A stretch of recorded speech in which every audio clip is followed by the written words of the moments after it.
Brought to you by TechnoSpark 20 series smartphones.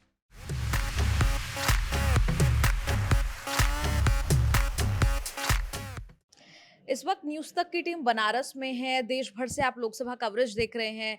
इस वक्त बनारस का फ्लेवर अलग-अलग तरीके से पहुंचाने की हम कोशिश कर रहे हैं। कुछ दिन पहले आपने अजय राय जी से जो बातचीत हमने की, वो आपने सुनी। आज हमारे साथ अविनाश पांडे, पूरा अ, इंचार्ज आप हैं, देख-रेख कर रहे हैं। अभी तक क्या समझ में आया वाराणसी के बारे में? देखिए, वाराणसी में मैं पिछले 3 दिनों से हूँ हुँ, और यहाँ पर पहले भी मैं आ चुका हूँ।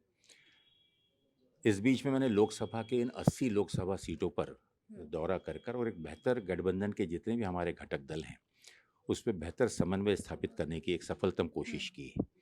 और मुझे इस बात की खुशी है कि गठबंधन के जितने भी हमारे राजनीतिक दल के वरिष्ठ नेता हैं, वरिष्ठ कार्यकर्ता हैं, इन सबों ने आज मन बनाकर एकजुटता के साथ भारतीय जनता पार्टी को हर एक सीट पर एक कड़ी चुनौती दे रहे हैं।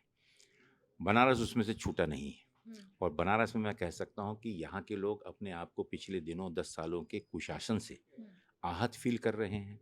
वो महसूस कर रहे हैं कि यहाँ की जो उनकी संस्कृति थी, यहाँ के हुँ, जो मिज़ाज है, यहाँ की जो बोलचाल है, उसे ना पहचानते हुए आज बाहर से आए हुए लोग और विशेष रूप से गुजरात से आए हुए लोग यहाँ पर उन्हें विस्थापित कर और उनकी जगहों को पर कब्ज़ा कर रहे हैं।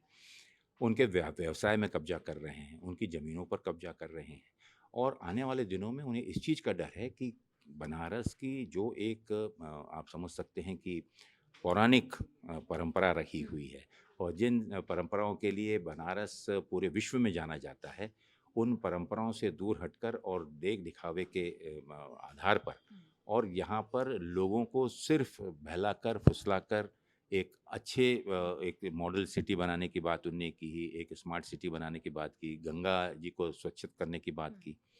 लेकिन हकीकत ये है कि 20,000 से ज़्यादा करोड़ रुपए की यहाँ पर खर्च होने के बावजूद भी जिस हुँ, गंगा नदी को साफ़ करने की बात वो कह रहे हुँ, हैं, आज भी सैकड़ों ऐसे नालियाँ हैं, गंदा पानी जो है आज भी गंगा में प्रवर्तित हो रहा है और गंगा पूर्ण रूप से दूषित आज भी हो रही है, मरे हुए जानवर आज भी तैर रहे हैं। सो एक प्रकार से जो भी सपने या जो भी एक स्मार्ट सिटी का मॉडल दिखाने की बात और इसे जापान और टोक्यो और एक क्योटो सिटी बनाने की जो बात की थी, लोग भली-भाँति समझ गए हैं कि ये सिर्फ़ बातों का मायाजाल है और इसके चलते हुए उन्हें स्थानिक स्तर पर नेता को चुनना होगा, हुँ, जो यहाँ की स्थानीयता को जानता है, जो यहाँ की परंपराओं को जानता है, यहाँ के हमारे जो भी हमारे यहाँ की संस्कृति है, हुँ, उसका सम्मान करता है और स्थानिक लोग जो सदियों से यहाँ बसे हुए हैं, जो यहाँ के परंपरा और पुरातन काल की परंपराओं का भी जो सम्मान करते हैं।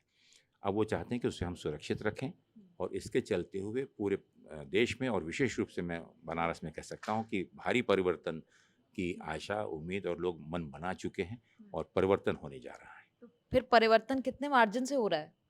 देखिए मार्जिन ये चीज़ जिस दिन वोटिंग होगी आप खुद देखेंगे कि हुँ, 4 तारीख को इसका नतीजा मालूम हुँ, पड़ेगा।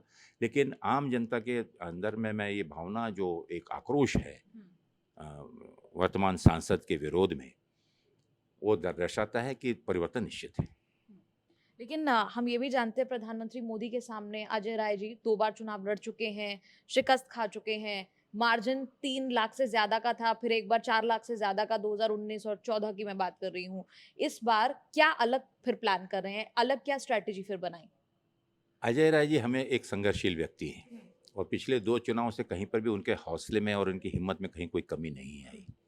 आज वो प्रदेश के का नेतृत्व कर रहे हैं और साथ ही साथ पिछले 10 वर्षों में जो परिश्रम जी। और लोगों के बीच जाकर जो उन्होंने उनका दर्द, दुःख दर्द में साथ दिया, हुँ, चाहे कोरोना काल हो, चाहे बाढ़ हो, हुँ, चाहे यहाँ पर किसी प्रकार की समस्या आई हो, वो सतत कार्य कर रहे हैं और लोगों के बीच में उन्हें एक विश्वास, एक अपनापन और ज़्यादा बढ़ाया है, भाईचारा बढ़ाया है और इस बार गठबंधन के चलते जो ताकत बटी हुई थी, वो ताकत को भी आप नज़रअंदाज ना करें क्योंकि वह ताकत भी एक बड़े रूप में माननीय राहुल गांधी के नेतृत्व में इस देश की सोच में, एक राजनीतिक सोच में एक बहुत बड़ा परिवर्तन आया है। उनका और जो आपने लोकल कनेक्ट की बात कही, आपको लगता है वो लोकल कनेक्ट इतना ज़्यादा है कि वो प्रधानमंत्री मोदी के चेहरे को ओवर पार कर देगा? देखिए लोकतंत्र की यही सबसे बड़ी खूबी है हुँ, और लोकतंत्र में यही सबसे बड़ी ताकत भी है। इस एक व्यक्ति के एक मतदान से इस देश से बड़ी सल्तनत, बड़ी से बड़ी सत्ता को हुँ, पलट कर रख दिया है। और आज जो सोच है और जो मैं ज़िक्र कर रहा था कि माननीय राहुल गांधी ने मजबूर कर दिया है इस देश के आम नागरिक को सोचने के लिए और सभी प्रमुख राजनीतिक दलों को सोचने के लिए कि अब नए सिरे से राजनीति को सोचना होगा। और उसके चलते हुए माननीय राहुल गांधी जी के प्रति इस देश की जनता का जो विश्वास, जो एक आशा और आकांक्षा के साथ वो आज माननीय राहुल गांधी जी की ओर, विशेष रूप से गठबंधन की ओर देख रहे हैं, ये अपने आप में एक बहुत बड़ी ताकत के रूप में उभरा हुआ है। और पूरे उत्तर प्रदेश में एक भारी बदलाव है। और जो मेरे पास में जो जानकारी है और जिस प्रकार का रुझान मैं देख रहा हूँ कि पिछले 6 चरणों में जिस प्रकार से मतदान हुआ, वो मतदान स्पष्ट रूप से दिखाता है कि पूरे देश के अंदर में एक बदलाव की आंधी है और जिसके मूल सूत्रधार राहुल गांधी हैं। और ये जो आपने बदलाव की आंधी कही, ये किस वर्ग में से आपको निकलती ज़्यादा नज़र आ रही? देखिए, आप अगर इसका एक झलक देखना चाहें तो माननीय प्रियंका गांधी जी और डिम्पल जी का आज से 2 दिन पहले ही यहाँ पर रोड शो था। उस रोड शो में जिस प्रकार का युवा आक्रोशित होकर रोड पर नारे लगा रहा था, जिस प्रकार से गांव-गांव से निकलकर किसान यहाँ पर एकत्रित हुआ था, जिस प्रकार से हमारी मातृशक्ति महिला वर्ग वहाँ पर उपस्थित था, आप अपने आप में इस चीज़ को दर्शाता है कि लोगों के बीच में कितनी आतुरता से वो इस परिवर्तन को देखना चाहते हैं, बदलाव को देखना। और आपको लगता है कि राहुल गांधी और प्रियंका गांधी के यहाँ आने से फ़ायदा हुआ है? हमने देखा 2 महिलाएँ प्रियंका गांधी और डिंपल यादव रोड शो कर रही थी, ये जोड़ी है, और दूसरी जोड़ी है राहुल गांधी और अखिलेश यादव की, जो पहले भी देखने को मिली अन्य राज्यों में। राहुल गांधी जी और प्रियंका जी के बारे में एक चीज़ कहना चाहूँगा, ना ही सिर्फ उत्तर प्रदेश में, लेकिन पूरे देश के अंदर में कार्यकर्ताओं का जिस प्रकार से उन्होंने उत्साह बढ़ाया है, जिस प्रकार से एक जागरूकता लाई है, जिस प्रकार से लोगों के ऊपर एक नया चेतन उन्होंने निकाला है। और दोनों आदरणीय राहुल जी और प्रियंका जी जिस प्रकार से पूरे देश में भ्रमण कर कर और मोदी जी के हर उस इरादों को, जिन चीज़ों को लेकर वो लोगों को भ्रमित कर रहे थे, उसे खुले रूप से उन्होंने उस चीज़ को चुनौती दी है और लोगों को सच्चाई से वास्ता कराया है, सच्चाई बताने की कोशिश की है। और इसके चलते हुए मैं समझता हूँ कि एक वीर योद्धा के रूप में माननीय राहुल जी, प्रियंका जी और प्रदेश के अंदर में जिस प्रकार से अखिलेश जी और राहुल जी, प्रियंका जी काम कर रहे हैं, माननीय डिंपल जी काम कर रही हैं, एक लोगों के ऊपर में एक युवा शक्ति का प्रदर्शन, एक नई सोच, एक नया विज़न और जो इस प्रदेश को एक अपने नए दृष्टिकोण से देखना चाहते हैं, लोगों को उस पर विश्वास ज़्यादा हो रहा है। अच्छा, उत्तर प्रदेश की एक और सीट की मैं बात करूँगी, हैं तो हम बनारस में, अमेठी बहुत इंटरेस्टिंग है, हम वहाँ भी गए थे। आप अमेठी गए, या फिर जो आपको ग्राउंड से फीडबैक मिला, क्या समझ में आया उसमें? मैं पूरी 80 सीटों पर मैंने दौरा किया है और ना ही सिर्फ दौरा किया है, मैंने काम भी किया हुआ है।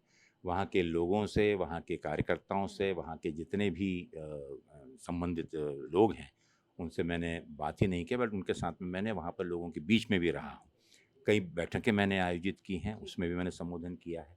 माननीय राहुल गांधी जी के विशेष रूप से रायबरेली से नामांकन भरने के बाद मैं समझता हूँ कि एक बहुत ही जिसको कह सकते हैं कि एक चमत्कारिक ट्रांसफॉर्मेशन कार्यकर्ताओं के उत्साह में और इस परिवर्तन की गति को एक तेज गति दिलाने के लिए माननीय राहुल गांधी जी का नामांकन भरना और माननीय प्रियंका गांधी जी का वहाँ उपस्थित रहना, ये मैं समझता हूँ कि अपने आप में एक बहुत बड़ी ताकत बनकर और परिवर्तन की एक बहुत बड़ी आशा और विश्वास बनकर लोगों के बीच में उपस्थित रहें।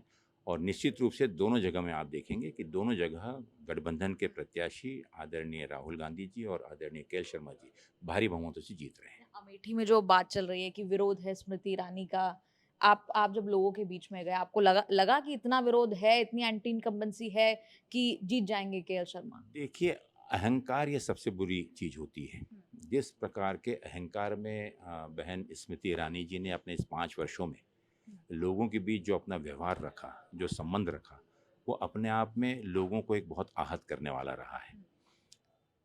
सरकार की और मंत्री पद की गरिमा को छोड़कर जिस प्रकार के निचले स्तर का वक्तव्य और लोगों के बीच जाकर वो व्यवहार करते रही हैं, उससे वहाँ के लोग निश्चित रूप से आहत महसूस कर रहे हैं। जो कार्य अमेठी के उद्धार के लिए माननीय राजीव गांधी जी से लेकर आदरणीय संजय गांधी जी और अमेठी, रायबरेली, सुल्तानपुर एक गांधी परिवार के बहुत नज़दीकी से संबंध रहे हैं और एक परिवार के रूप में वहाँ के लोग अपने आप को गांधी परिवार से जोड़ते हैं। ऐसी स्थिति में पिछले 5 वर्षों में विकास के या वहाँ के जन कल्याण के किसी भी कार्य को आप बतला दें, माननीय स्मृति जी किसी भी कार्यों के प्रति गंभीर नहीं रहीं और ना ही वहाँ के लोगों को दुख दर्द को वो समझ पाईं। मात्र अपने वक्तव्य से वो चाहती थी कि किसी प्रकार से माननीय राहुल जी का या गांधी परिवार का वो अपमान करें, जिससे वहाँ की जनता भी आहत महसूस कर रही है।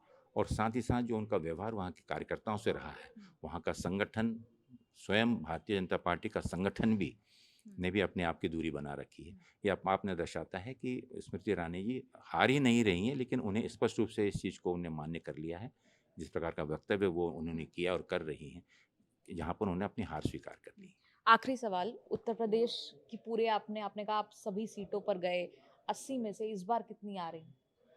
एक बात सुनिश्चित रूप से मैं कह सकता हूँ कि गठबंधन के 80 उम्मीदवार जो यहाँ पर हर सीट पर बहुत गंभीर और बड़ी मजबूती से चुनौती दे रहे हैं, और मैं कह सकता हूँ कि गठबंधन के अधिकांश सीटों पर हम भारी बहुमत से जीत रहे हैं। अच्छा, बहुत-बहुत शुभकामनाएँ आपको आगे के लिए।